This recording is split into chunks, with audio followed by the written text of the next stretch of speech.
今天上午，松山机场发生了一起直升机机门掉落地面的意外。一架空勤总队的直升机在飞行途中，机门不慎掉落在民生国中的围墙上面，幸好没有民众受伤。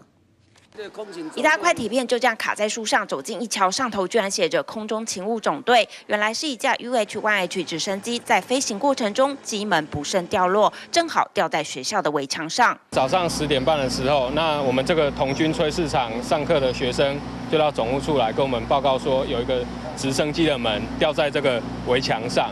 那起初我们就也觉得怎么会有这种事情？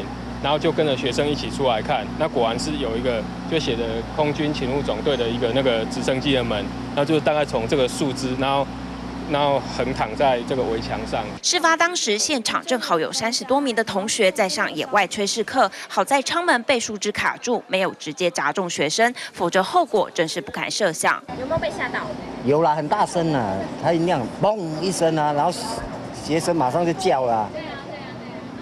学生他差1公尺多吧，吓到是没有，我们还以为是他们楼上水箱盖的，结果跑去看，哎呦，我们空勤队的嘞。